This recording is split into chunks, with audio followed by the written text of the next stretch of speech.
민수기는 모세가 적고 있는 모세 오경 중의 네 번째 책입니다. 민수기는 그 제목을 영어로 넘버스라고 하듯이 어떻게 보면 인구조사에 대한 내용으로 그렇게 평면적으로 알고 있습니다만 그 내용을 깊이 들여다보면 그것이 아닙니다. 인구를 조사한 것이 아니고 병력의 자원을 조사한 것입니다. 즉 민수기의 시작은 이스라엘 12지파가 각기 독자적인 군대를 조직하고 사령관을 세우고 또 조금 이야기가 진행되면 천부장을 세우고 하는 그러한 과정을 보여주고 있는 글입니다. 뿐만 아니라 민간인 지도자들 70인의 장로들을 어떻게 다시 선지자로 세웠는가 하는 이야기가 들어있고 이제 10장에 이르게 되면 드디어 시내 광야가 끝나고 바란 광야가 나타나면서 어떤 일이 먼저 발생하고 있는가를 저희들에게 알게 해주고 있는 글들입니다. 시내 광야와 바란 광야가 어떻게 다른가 하는 데서부터 이야기를 풀어가야 되겠습니다. 왜 그러냐 하니까 시내 광야에 대해서는 큰 광야라는 별명이 붙어 있고 바란 광야에 대해서는 두려운 광야라고 하는 그 의미를 우리가 발견할 수 있기 때문입니다. 그래서 저는 바란 광야와 모세, 어차피 오늘 본문 민수기 10장 12절에서 바란 광야의 구름이 머무니라 해서 약 240만 명의 이스라엘 자손들을 이끌고 모세가 시내 광야를 넘어서서 그 북쪽에 있는 바란 광야에 들어감으로부터 시작되는 이야기이기 때문에 제목을 바란 광야와 모세라고 정해보았습니다. 바란 광야라고 하는 것은 하나의 환경입니다. surrounding, circumstance. 거기에 비해서 모세라고 하는 것은 그러한 시츄에이션에 상황 가운데 처해져 있는 모세가 어떻게 행동을 했던가 하는 것을 보여줍니다. 하나의 환경과 하나의 주체적인 사람을 지금 연결시켜서 저는 제목을 바란 광야와 모세라고 정해본 겁니다. 왜 이렇게 환경과 사람 결부시켜서 우리 신앙생활을 생각해 보고자 하는가 하면 바란 광야가 주고 있는 우리 환경적인 의미가 인생 가운데 있기 때문입니다. 그 가운데서 믿음의 사람이 어떻게 행동을 하고 있는가 하는 것을 모세를 통해서 우리가 볼 수 있기 때문입니다. 그런 관점을 가지고 이제 강해 설교로 들어가기 위해서 먼저 11절을 봅니다. 민수기 제10장 11절 말씀. 아까 빨리 읽으시느라고 제가 아무리 호흡을 같이 해서 뜻을 생각하면서 읽자고 하지만 전혀 모르실 겁니다. 이 말의 의미를 모르시죠. 그래서 이제부터 한번 분석하면서 의미를 새겨보는 것이 바로 강해 설교의 목적이 되겠습니다. 둘째 해, 둘째 달, 스무 날에 때를 이야기합니다. 어떤 상황과 환경을 설명하기 위해서 먼저 어떤 때에 어느 곳에서 벌어진 이야기인가를 알게 해주기 위해서 먼저 때에 대한 시간에 대한 이야기입니다. 둘째라고 하는 것은 앞에 하나가 생략되어 있습니다. 출애굽한 지 둘째라는 의미입니다. 그러므로 사실은 갈로를 해가지고 출애굽 후라고 넣어줘야 되는데 생략해버렸습니다. 그냥 알아들으라는 이야기입니다. 어차피 민수기는 출애굽 후에 발생한 사건이기 때문에 출애굽한 지 이듬해가 되어서 둘째가 되었습니다. 그리고 한 달이 지나고 두 번째 달이 되었습니다. 2월이라는 뜻입니다. 유대인의 달력으로 2월입니다. 거기다 3을 더하게 되면 태양력이 나타나기 때문에 사실은 5월달이 되겠죠. 그리고 시내 광야 북쪽에서 다시 출발하는 때가 20일 날입니다. 그러면 출애굽 후 제2년 2월 20일에 드디어 다시 북진하기를 시작했다. 어디서? 시내 광야 북쪽에서. 어디를 향하여? 그 위에 북쪽에 있는 바란 광야를 향해서. 그래서 12절에 오게 되면 성막을 앞세우고 이렇게 떠나고 있죠.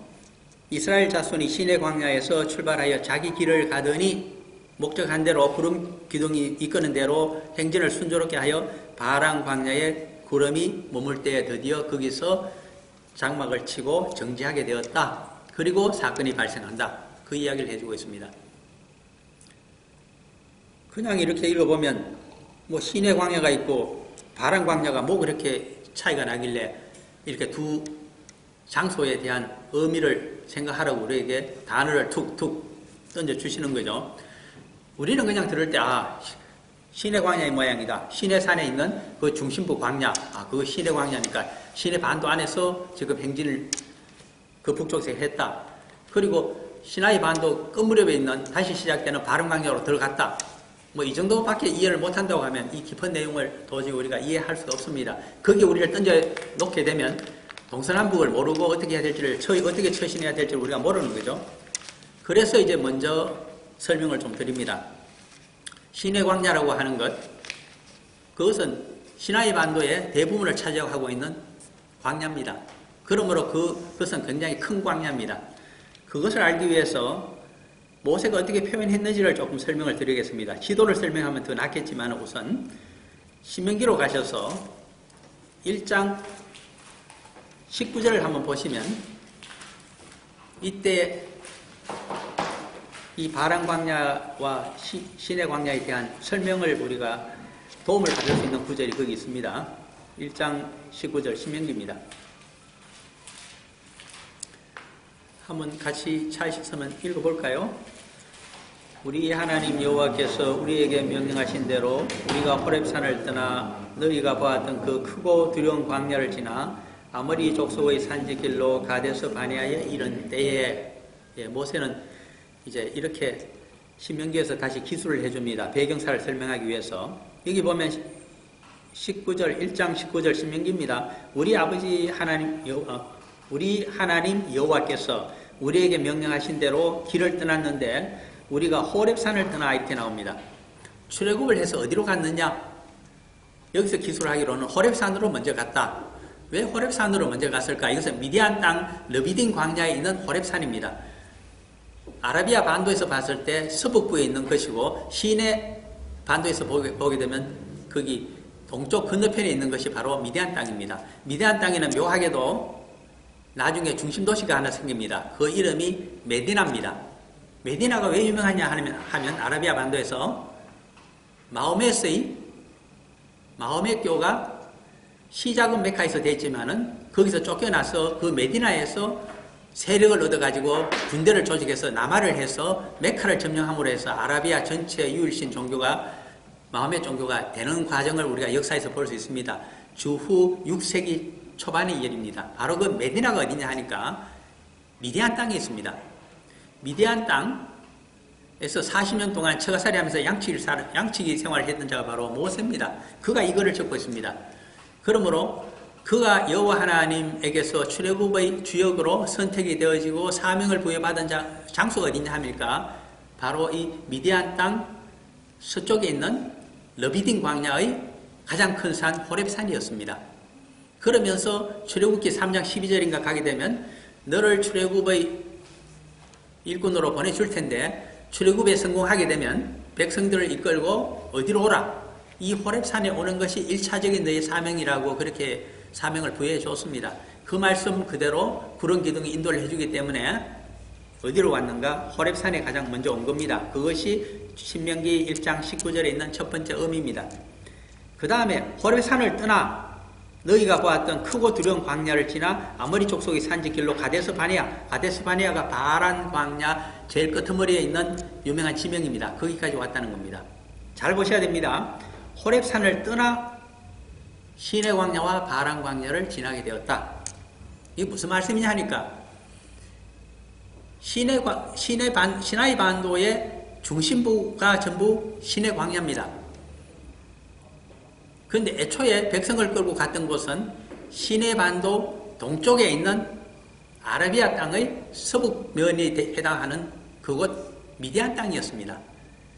갔다가 다시 여호와의 명령으로 길을 돌렸다는 겁니다. 회군을 해서 시나이 반도로 들어와서 시내 광야를 통해서 남쪽까지 내려가서 시나이 반도 제일 꼭지점에 있는 시내산에서 출애굽기 19장의 이야기입니다. 인류 최초의 여호와 하나님을 섬기는 신정국가가 율법국가가 거기서 성립이 되었다. 그리고 성막을 지어라 해서 만들었다. 그리고 다시 출발을 했다. 북진할 때 어떻게 했느냐 하니까 시나이 반도에서 그냥 쭉 북쪽으로 올라간 것이 아니고 시나이 반도 남쪽 제일 꼭지점에 해당하는 시내산에서부터 동쪽 연안을 타고서 역시 홍해 옆입니다. 연안을 타고서 정확하게는 거기가 아카바만이라고 합니다. 타고서 쭉 이렇게 동북쪽으로 올라가서 끄트머리에 가게 되면 시나이 반도와 아라비아 반도가 만나는 꼭지점이 하나 나타납니다. 그것이 에시온 게벨입니다. 나중에 솔로몬이 거기서 배를 건조해서 쭉 아카바만으로 배가 빠져나오게 되면 홍해로 나와서 그 다음에 아라비아 반도를 다시 내려서게 되면 거기가 인도양입니다. 인도양에서 인도까지 무역을 했던 바로 조선소가 어디 있었느냐? 거기 사이에 시내 반도와 아라비아 반도 사이에 에시온 게벨입니다. 유명한 장소입니다. 거기까지 올라온 다음에 거기서 방향을 틉니다. 서북 쪽으로 틀어가지고 가게 되면 시내 광야 끝을 만나게 됩니다. 그 끝에서 군대를 조직하고 북진을 한 것이 언제였느냐? 오늘 보았던 민수기 10장 11절 날짜입니다. 언제였을까? 2년 2월 20일이었다. 그러면 시내산에서 성막을 만들어서 출발했던 때가 그때는 언제였느냐? 출애굽기 마지막 장이 40장에 보게 되면 출애굽 후 2년 1월 1일이라고 적혀져 있습니다. 1월 1일에서 한 달하고도 20일을 더 올라왔습니다. 50일이 걸린 겁니다. 그 사이에 시내 광야와 그리고 바란 광야를 지나서 여기 바란 광야 끝에 가데스 바네아에 이르렀다고 하는 것이 신명기 1장 19절에 있는 내용입니다. 그러면 시내 광야와 바란 광야에 대해서 모세는 어떻게 표현하고 있는가를 봐야 됩니다. 그것이 신명기 1장 19절에 있는 내용입니다. 중간에 보시면 같이 보셔야 됩니다. 안 그러면 이 말씀을 우리가 이해할 수가 없습니다. 모든 말씀은 성경에 기초해서 우리가 상상을 하든 추론을 하든 해야 됩니다. 그렇게 하지 않고 우리 멋대로 해버리게 되면 내가 복음을 설 수 있기 때문에 그렇습니다. 우리가 호렙산을 떠나 너희가 보았던 그 크고 두려운 광야를 지나 아모리 족속의 산지길로 가데스 바네아 바란 광야 끝에 이르렀다. 크고 두려운 광야를 일반적으로 사람들은 하나로 생각해 버립니다. 오랫동안 2달 가까이 떠돌았으니까 그 넓은 광야를, 황량한 광야를 그것도 두려운 광야인데 떠돌았을 것이다. 이렇게 쉽게 생각합니다. 그러나 말씀을 분석한다고 하는 것은 분해를 좀 해봐야 됩니다. 첫째가 크다는 것을 얘기하고 두 번째가 두렵다는 것을 얘기합니다. 정밀하게 들여다보면 두 토막입니다. 광야도 2개였습니다. 가데스 바네아에게 이르기 전에 첫 번째 광야가 뭐였죠? 시내 광야입니다. 두 번째 광야가 바란 광야입니다. 그러므로 시내 광야가 큰 것일까? 바란 광야가 큰 것일까? 시내 광야가 훨씬 큽니다. 그러므로 크고 황량한 광야는 시내 광야입니다. 인생이 시내 광야를 지나고 있습니다. 바람이 세찬 곳, 낮에는 더위가 많습니다. 밤이면 추위가 몰려옵니다. 여호와 하나님께서 낮에는 그 태양빛을 구름 기둥으로 가려주시기 때문에 우리가 살아갈 수가 있습니다. 밤에는 어떻습니까? 엄청나게 춥습니다. 불기둥으로 불기운을 주시기 때문에 우리가 체온을 유지하면서 광야지만은 인생길을 갈 수가 있다는 뜻입니다. 그 큰 광야를 우리 인생이 지나고 있습니다. 그런데 정말 두려운 것은, 인생 가운데 두려운 것은 시내 광야가 아닙니다. 그 넓은 광야가 아닙니다. 그 왜 그러냐 하니까 모세의 경우에는 옛날에 출애굽을 했습니다. 백성을 데리고 출애굽한 것은 나중 일이고 그 전에 나이 40대 피신자가 되어서 도망자가 되어서 그는 출애굽을 개인적으로 한 사람입니다. 그래서 어디를 지났을까요? 시내 광야 북쪽을 지나서 어디로? 아라비아 반도 서북면이 있는 미디안 땅까지 도망을 쳤던 사람입니다. 시내 광야라고 하는 것은 시나이 반도라고 하는 것은 애굽의 힘이, 제국의 힘이 미치고 있는 곳이기 때문에 자기를 체포할 수가 있기 때문에 추격군을 따돌리고 아라비아 반도로 들어간 것입니다. 거기는 사나운 민족이 살고 있습니다. 누굴까요? 미디안 족속들이 살고 있는 곳입니다. 그래서 거기에서 피신하여서 장가를 가고 40년 동안 양치기를 하면서 쭉 떠돌았던 자가 바로 모세였습니다. 그러므로 모세의 경우에는 시내 광야 하면 상당히 친숙한 곳입니다. 왜? 소시적에 피신하면서 경험을 해봤기 때문입니다. 체험적으로 알고 있습니다. 그리고 백성을 데리고 그 아래쪽에 와서 시내 광야에서 또 오랫동안 머물렀잖아요. 미디안의 호렙산 주위에 있는 러비딘 광야도 알고 있습니다. 거기서 양식 생활을 했잖아요. 오랫동안. 무려 40년 동안 미디안 땅을. 인생 가운데 우리가 살아오면서 우리가 이제 뭐 한 60년, 50년, 60년 이렇게 살아간다고 칩시다. 자기가 경험해 본 데 대해서는 꽤 익숙하고 친밀한 곳에 대해서는 그 인생길이 넓고 황량하다 하더라도 그렇게 겁을 집어먹지 않습니다. 예를 들면 저희 가족 같은 경우에도 여기 뉴질랜드에 이민 온 지가 어쨌든 20년이 넘습니다. 그러므로 꽤 친숙합니다. 그런데 제가 10년 남짓 살고 있었던 시드니에서 1975년에 월남이 망했을 때부터 서서히 이민자가 들어오기 시작했고 80년대 주로 많이 들어왔습니다. 그래서 그곳에만 일을 했던 1980년대에 들어오셨던 분들은 가까이 있는 가장 가까운 나라가 어떻게 보면 뉴질랜드입니다. 그러나 제가 막상 뉴질랜드로 임시로 떠난다고 얘기했을 때 거기 나이 드신 분들이 저보고 뭐라고 말씀하시느냐 하니까 그 먼 뉴질랜드에 가서 아프리카가 비슷한 데 가서 어떻게 앞으로 살아갈 거냐고 걱정이 태산입니다. 저는 놀랐습니다. 비행기 타면 3시간도 안 걸려서 오는 여기를 너무 무지합니다. 왜 그럴까요? 이민 가서 30년 동안 줄곧 일만 하셨기 때문입니다. 그래서 모르시는 겁니다. 익숙하지 않고 모른다고 하는 것은 두려움의 대상입니다. 그러나 익숙하고 친숙하다고 하는 것은 보내주면 예스하고 갈 수 있는 것입니다. 그것이 모세의 경우라는 뜻이고 우리의 인생길이 그렇다는 뜻입니다. 서울 가서 다시 생활해 보십시오. 물론 세월이 지났을 겁니다. 그러나 당시 북경 가서 하나님 일 하십시오 하는 것보다 서울 가서 하십시오 하면 훨씬 친숙합니다. 익숙합니다. 경험이 있습니다. 크고 어려운 점이 있을지 몰라도 두렵다는 용어를 쓸 필요는 없습니다. 그런데 두렵다는 용어를 바른 광야에 대해서 특별히 쓰고 있다고 봐야 됩니다. 시내 광야에 비해서는 작은 광야입니다. 그러나 그 북쪽에 있는 바른 광야는 두렵습니다. 우리 인생길 가운데 5년, 10년만 머물러도 되는 임지라고 하더라도 한 번도 가본 적이 없는 생소한 것을 우리를 던져서 사명을 감당하라고 한다면 굉장히 두려워하게 됩니다. 익숙하고 아는 것이 없기 때문에 적에 대해서, 환경에 대해서 전혀 생소하고 아는 것이 없습니다. 그때가 두렵습니다. 지금 우리 중환자실에 우리 박 집사님 누워 계십니다. 우리는 두렵습니다. 왜 그럴까요? 한 번도 경험을 해보지 않았기 때문입니다. 우리 가운데 누가 머리에 피가 흘러서 거기 누워본 경험이 있는 사람이 없지 않습니까? 하나님이 어떻게 하실지 참 두렵습니다. 이런 경우에 신앙인들이 어떻게 적응하고 있을까를 오늘 보고자 하는 겁니다. 그 팁이라도 우리가 두세 가지 받아낼 수 있다면 우리 신앙생활에 엄청난 도움을 줄 수 있다는 뜻입니다. 그런 측면에서 이제 들어갑니다. 그래서 28절을 보고자 했던 겁니다. 같은 민수기 10장 28절입니다. 이스라엘 자손이 행진할 때 이와 같이 그들이 군대를 따라 나갔더라. 민수기의 시작은 그 날짜로 봐서는 출애굽한 지 그 다음에 2월 1일부터 적기 시작한 것이 민수기입니다. 그리고 20일이 지나서 그들은 드디어 군대를 조직하고 다시 북진을 시작하여서 이 군대가 앞서서 갑니다. 군대의 숫자가 60만 명이 좀 넘습니다. 민수기에 의하면 12지파로 나눠져 있습니다. 군대는.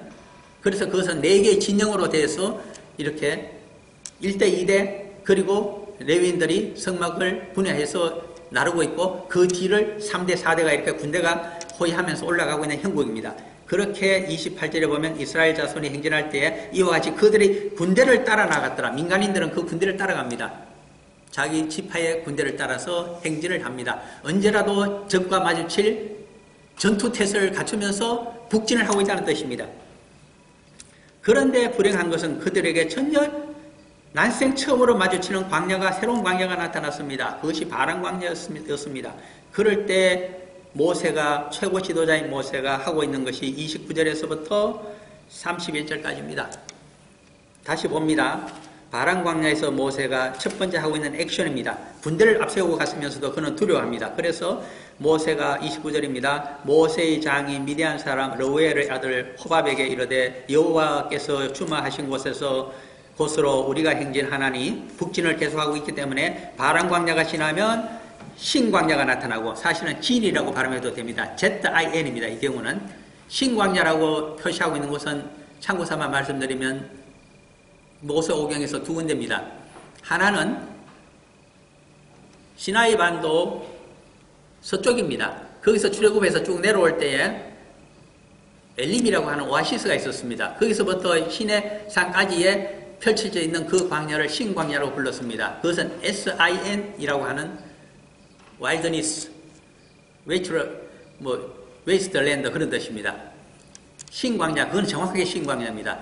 바람광야 다음에 나타나는 신광야는 정확하게 영어 스펠링을 얘기하려면 진광야입니다. ZIN입니다. 그러나 이 사람들이 발음할 때에 유대인들이 어떻게 했느냐 하니까 Z든 S든 다 거의 S로 발음했습니다. 예를 들면 구약에서 또 신약 보험서에도 있습니다만은 바알세붑이라고 하는 용어가 있습니다. Z로 쓰지만은 바알세붑 또는 바알제붑으로 발음하기 때문에 우리가 미묘한 거로서 그냥 S자로 그냥 Z도 발음을 해버리기 때문에 같은 신광야로 하지만 정확히 얘기하면 찐광야입니다. 이 광야가 바람광야 다음에 있고 그 찐광야, 신광야를 지나게 되면 가나안 땅 남부 지역인 황량한 곳, 반사막성 기후를 가진 네게브 지역이 나타나게 됩니다. 그러므로 진광야를 마주하게 되는 바람광야에 왔을 때의 그 생소한 환경 때문에 한 번도 가보지 않은 곳입니다. 모세가 자신감을 잃어버립니다. 전혀 엉뚱한 데 던져졌기 때문입니다. 갖고 있는 것은 여호와의 명령밖에 없고 앞서가는 것은 여호와의 성막 위에 떠있는 하늘에 떠있는 구름 기둥밖에 없습니다. 그것만 믿고서 가기에는 너무 어렵습니다. 살려주실지 죽이실지 모르기 때문입니다. 기도는 하지만은 들어주실지 안 들어주실지. 그 서쪽 편에는 그 유명한 아말렉 족속들이 허시상탕 노리고 있습니다. 북쪽에는 그때 가나안 남부 지역을 석권하고 있었던 아모리 족속들이 산지에 절벽에 있습니다. 거기를 지금 들어가야 되는 판입니다. 군대를 앞세우고 있지만은 전투 경험이 그렇게 많지를 못합니다. 그래서 최고 지도자인 모세가 두려움을 느꼈습니다.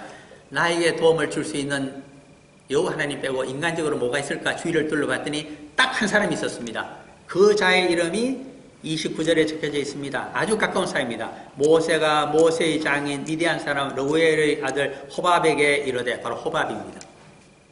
여기에 미디안 사람 르우엘의 아들 호밥이라고 했는데 모세의 장인 미디안 사람 르우엘의 아들 호밥, 굉장히 복잡하게 써놨습니다.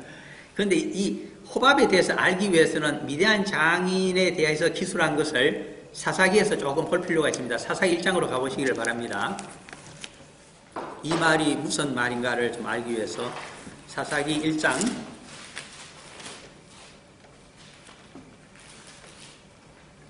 16절을 한번 보시기 바랍니다. 사사기 1장 16절.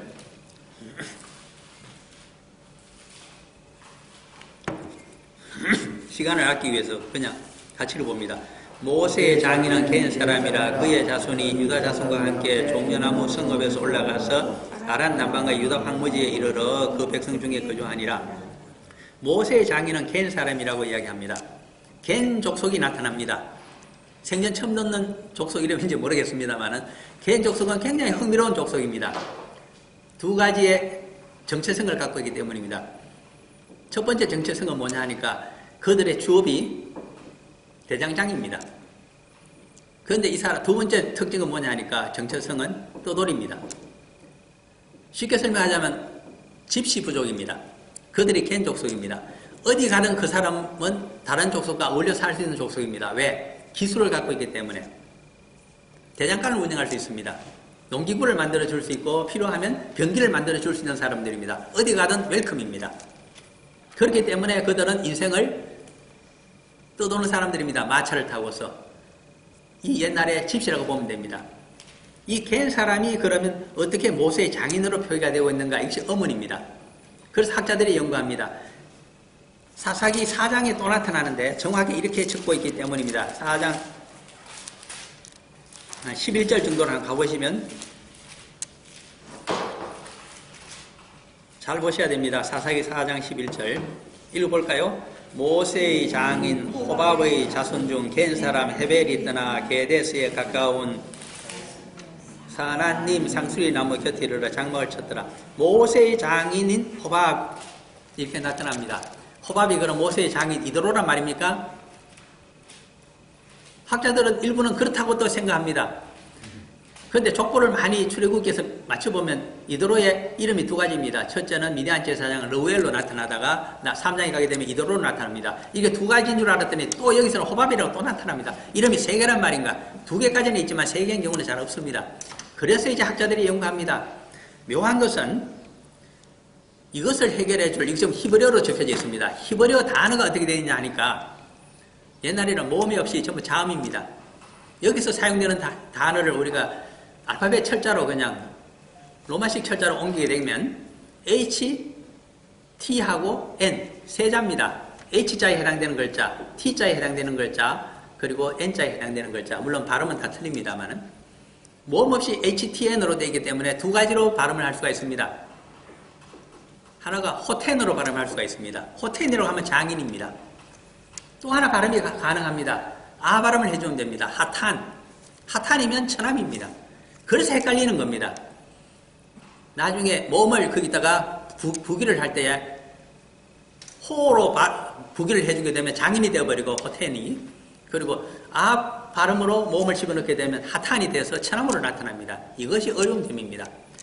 그래서 제가 볼 때는 장인이라고 물론 이렇게 번역하시는 분도 있습니다만 제가 볼 때는 처남이 더 적절합니다.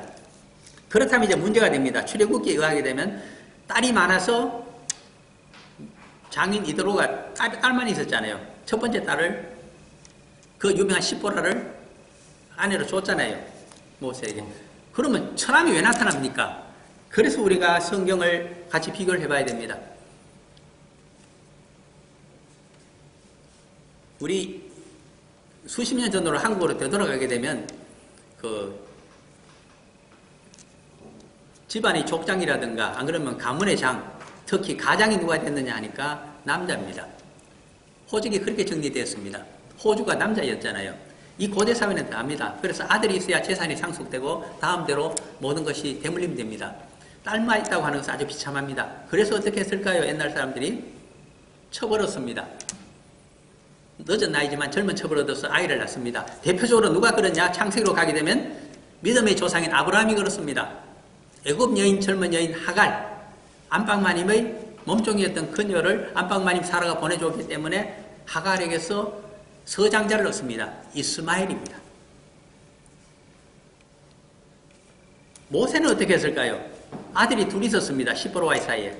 나중에 처족하고 알력이 생겨서 별로 안 좋아졌을 때에, 틀어졌을 때에 아름다운 이방인 출신 여인을 하나 아내인지 첩인지 해서 얻습니다. 그 이름이 유명한 익명입니다. 없습니다. 그러나 구스 여자라고 적혀져 있습니다. 그것 때문에 형하고 누나하고 싸워가지고 대판 문제가 생긴 것이 나중에 기술이 되어집니다. 그래서 압니다. 아 그렇구나. 그럼 이도로가 그냥 있었을까? 아닙니다. 어느 정도 시집 보내고 난 다음에 얼른 자기 위대한 제사장이기 때문에 자기 족속 가운데서 후처라든가 첩을 얻기는 어렵습니다. 어디서 얻었을까요? 떠돌이 겐 족속에서 얻었다고 봐야 됩니다. 그래서 아들을 낳았습니다. 다행스럽게. 그가 호밥이었습니다. 딸들 시집 보내고 난 뒤에 누구를 따라다녔을까요? 장인 이도로가. 당연히 아들인 호밥을 따라다녔을 것입니다. 그래서 그들이 겐 족속이 이제는 나중에 사위까지 같이 동행하게 되면서 여기저기서 살게 된 모습을 보게 됩니다. 여기뿐입니까? 그 후손들이 나중에 겐 족속이 어디서 살았느냐 하니까 아말렉 족속을 치러 사울왕이 갔을 때 이것은 사무엘 상에 나타나는 이야기입니다. 거기 보게 되면 15장 6절인가 거기서도 겐 족속이 살고 있어서 먼저 도망을 피신을 시킨 다음에 아말렉 족속을 치러 가는 장면을 우리들에게 보여주고 있습니다. 길게 말씀드린 이유는 마침 나이 어린 처남이지만 그가 이끌고 있는 처족이 마침 매형을 찾아왔습니다. 누나를 찾아왔습니다. 한동안 함께 지내면서 바람광야에 들어갔습니다. 그랬더니 그 지역을 너무나 잘 알고 있습니다. 이 집시였기 때문에. 그래서 이제는 여호와 하나님보다는 구체적인 상황 가운데는 누구를 의지했느냐 하니까 길잡이로, 안내인으로, 가이드로 처남인 호밥에게 절대 의존하고 있는 모세였습니다. 그래서 이런 말까지 쓰고 있습니다. 31절입니다. 본문입니다. 민수기 10장 31절. 모세가 이르되 청하건대 우리를 떠나지 마소서. 당신은 우리가 광야에서 어떻게 진칠지를 아나니 우리의 눈이 되리이다. 당신이 없으면 우리가 어디에 어떻게 진을 치고 적을 막아야 될지 지형지물에 대해서 우리는 아무것도 모릅니다. 전쟁 치면 우리는 그러면 백전백패가 될 것입니다. 저 멀리서 여호와께서 도와주신다고 여호와 니치로 하시지만 구체적인 상황 가운데는 어찌해야 될지를 모릅니다. 당신이 지형지물을 미리 가르쳐주고 여기 진을 치고 저기 하면 적을 막아낼 수가 있습니다라고 가르쳐주면 얼마나 군사적으로 전략적으로 전술적으로 도움이 되겠습니까? 그러므로 꼭 있어 달라고 나중에 약속의 땅을 정복하게 되면 당신의 기업을 크게 상으로 주겠다고까지 간청을 합니다. 그러나 젊은 처남 호밥이 말을 듣지 않습니다. 떠돌의 집시이기 때문입니다. 한두 달은 있을 수 있지만 1년, 2년 같이 절대로 지내지 않습니다. 내 친족, 자기 패거리에게로 돌아가서 자유인으로 살아가는 호밥입니다. 그래서 떠나버렸다고 봐야 됩니다. 그를 붙들기 위해서 하는 이야기 29절 보십시오. 모세의 장이 미디안 사람 르우엘의 아들 호밥에게 이르되 여호와께서 주마신 곳으로 우리가 행진하나니 우리와 동행하자. 그리하면 선대하리라. 참 앞으로도 더 먹을 거 많이 주고 잘 대해주겠다. 나와 한 상에서 먹고 마시자. 여호와께서 이스라엘에게 복을 내리니라. 너도 앞으로 복을 받게 될 것이다. 그러나 호밥은 거절합니다. 30절 호밥이 그에게 이르되 나는 가지 아니하고 내 고향 내 친족에게로 가리라. 그렇게 떠돌아다니는 것이 나는 더 재밌는데 왜 이것 따라서 가느냐는 이야기입니다. 여호와 하나님께서 왜 호밥을 끝까지 가게 하지 아니하고 분리를 시켜버렸을까요? 그것이 신앙상 옳지 아니하기 때문입니다. 그것이 너에게 편리하고 좋은 가이드가 너를 안전하게 지켜줄 것으로 생각되지만은 여호와 신앙은 그것이 아니다. 여호와 하나님께서 그런 기둥 가운데서 너의 인생을 이끌고 가는 그것이 가장 좋은 길임을 너가 믿게 될 것이다. 그래서 어떻게 보면 분리시켜 버리십니다. 두 번째 또 믿는 것이 있습니다. 호밥이 떠나갔습니다. 그러므로 33절이 나타납니다. 두 번째 대안이 무엇일까요? 두려움 가운데 떨고 있는 생소한 환경 가운데서 어쩔 줄 모르고 있는 이 모세에게 그들이 여호와의 산에서 떠나 3일 길을 갈 때 여호와의 언약궤가 그 3일 길에 앞서가며 그들이 쉴 곳을 찾았고 이것은 바람 광야에서의 이야기입니다. 33절은 중요합니다. 여호와의 산에서 떠나 3일 길을 갈 때라고 적고 있습니다. 두 가지 학설이 여기서 엇갈리고 있습니다. 제가 봤을 때는 바람 광야에서 발생한 것이기 때문에 바람 광야의 바람 산들 가운데 여호와의 산이 하나 나타났다고 생각하고 있는데 그렇게 생각하지 않는 학자들도 있습니다. 그들은 이렇게 주장합니다. 올라갔다가 다시 되돌아왔다. 시내산으로 다시 와서 그 여호와의 산에서 또 북쪽으로 3일길 올라가다가 일이 발생하고 있다. 이렇게 해서 지도책을 주로 그렇게 많이 표시합니다. 그러나 저는 그 지도책 이치에 맞지 않다고 생각합니다. 인생길 가운데 그렇게 한참 내려가는 법이 없습니다. 그래서 학자들이 연구한 바에 의하면 바람 광야에 있는 여호와의 산이 과연 어디일까? 그래서 제가 보내드린 그 지도책을 잘 보시면 바람 광야에 두 개의 산이 표시가 되어 있습니다. 학자들의 이야기는 지금 바람 광야 초입부이기 때문에 그 남쪽에 있는 카르콤 산을 가리키고 있습니다. 그래서 카르콤 산 이야기입니다. 인생 가운데 여호와를 만나게 되는 그리고 우리 인생을 어떻게 살아가야 될지를 몰라서 절대절명의 두려운 순간에 우리는 3번 정도 여호와를 모든 백성들을 떠나서 정말 겟세마네 동산의 주님처럼 밤새가면서 살려달라고 기도하는 장소가 3개쯤은 있습니다. 모세의 경우에는 제일 첫 번째가 호렙산입니다. 여호와를 만났던 그 신성한 호렙산에서 백성들을 위해서 특별히 자신의 장인이 찾아와서 미디안 땅에 계속 머물게 되면 미디안 족속과 전쟁이 벌어질 테니까 피를 흘리지 말자. 그래서 떠나달라고 했을 때 여호와를 붙들고 얼마나 기도했는지 모릅니다. 그러다 여호와 하나님께서 호렙산에서 말씀하셨습니다. 이 백성을 돌려서 시내 광야로 들어가라. 그래서 회군을 한 줄 압니다. 그것이 오늘 보았던 신명기 1장에 있었던 바로 그 이야기입니다. 그러므로 호렙산은 기도하는 산이면서 최종 신정국가의 결정을 거기서 여호와로부터 듣는 그리고 백성들에게 자신의 나약한 모습을 보이지 않기 위해서 노력했던 산이 그 호렙산입니다. 두 번째는 어디일까요?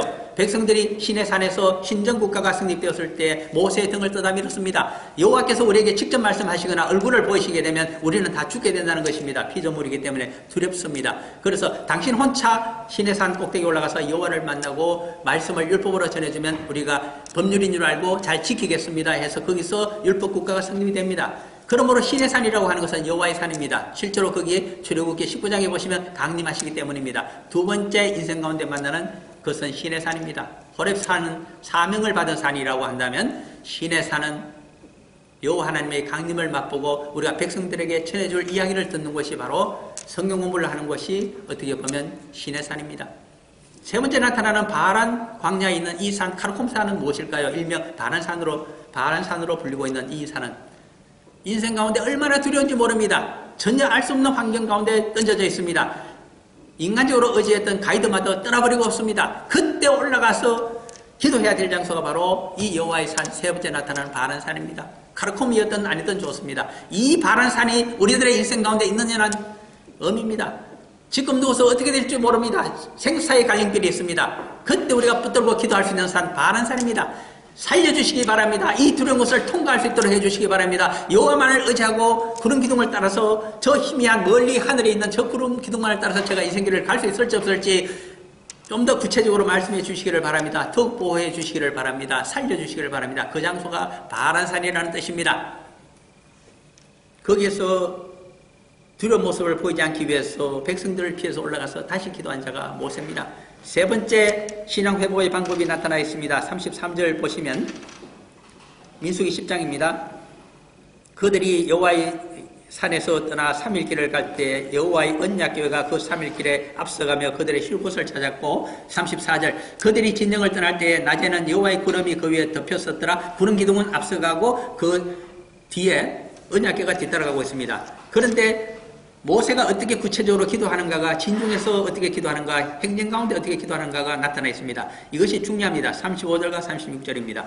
궤가 언약궤가 출발할 때에 모세가 말하되 여호와여 일어나서 나사 주의 대적들을 흩으시고 주를 미워하는 자가 주 앞에서 도망하게 하소서 하였고 어떻게 저기 기습해 올지를 전혀 아무 정보도 없습니다. 그러나 믿는 것 딱 하나 있습니다. 언약궤가 앞서가고 있습니다.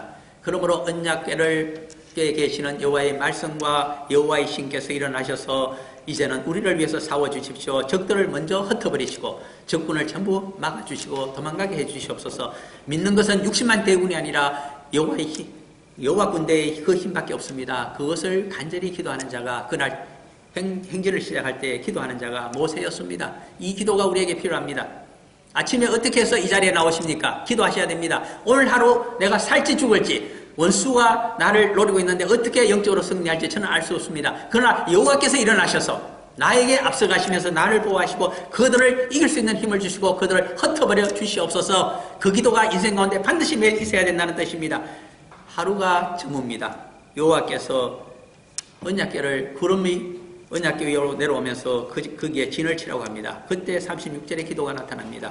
궤가 언약궤가 실 때는 모세가 기도하여 말하되 여호와여 이스라엘 종족들에게로 돌아오소서 하였더라. 중요한 내용이 하나 들어있습니다.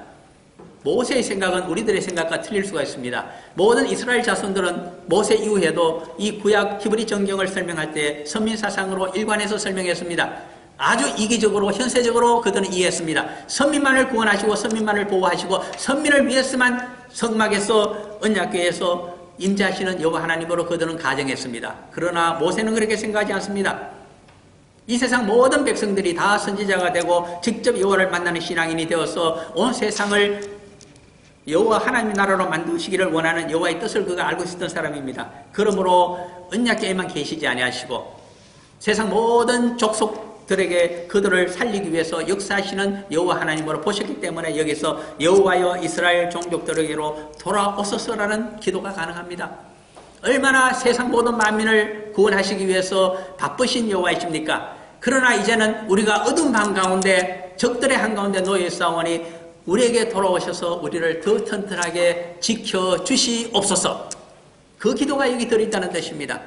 이 기도를 하면서 잠을 이루시고 자신의 영혼을 주님께 맡기면서 살아가시는 우리 신앙인들이 다 되시기를 간절히 소원하면서 이 말씀을 드렸습니다. 자, 기도가 마칩니다. 사랑하는 아버지